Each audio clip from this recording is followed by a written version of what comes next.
Hello guys, welcome back to my channel. My name is Hajra Sawati और आप लोग देख रहे हैं हाजरा गेमर। आज की इस वीडियो में मैं आप लोगों को सिखाऊंगी कि अपनी फ़ोटो का बैकग्राउंड कैसे रिमूव करें बगैर किसी फ़ोटोशॉप के, बगैर किसी ऐप के। So let's start the video. Background remove करने के लिए अपना क्रोम ओपन कर लें और उसके बाद गूगल के ऊपर लिख दें रिमूव बीजी।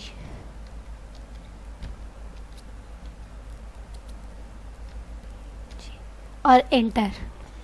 रिमूव बीजी करने के बाद यहाँ पे सबसे पहले ऑप्शन आता है remove BG from image. Remove image background app है। इस पे आप बहुत आसानी से अपनी वीडियो या अपनी फ़ोटो में से पीछे से बैकग्राउंड रिमूव कर सकते हैं। तो चलें स्टार्ट करते हैं अपलोड इमेज से। यहाँ से तस्वीर ले लेती हूँ मैं अपनी ये वाली और ओपन। एक क्लिक किया और ये हमारी तस्वीर आ गई, बैकग्राउंड रिमूव हो गया। इसको डाउनलोड कर लें, यहाँ से सेव कर लें। ये सेव कर लिया अपनी। ये बहुत आसान था, मैंने आपको बहुत आसानी से सिखा दिया बगैर किसी ऐप के, बगैर किसी फ़ोटोशॉप के।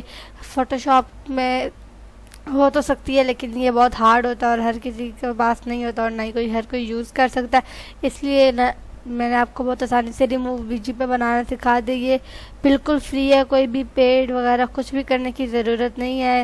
रिमूव बीजी से बहुत आसानी से वीडियो बन सकती है। अगर वीडियो पसंद आई तो लाइक ज़रूर करना, अगर चैनल पे नए हैं तो सब्सक्राइब करना और साथ ही साथ बेल आइकन को भी प्रेस कर देना ताकि हमारे हर आने वाली वीडियो का नोटिफिकेशन आप तक पहुँच जाए। तब तक के लिए अल्लाह हाफ़िज़।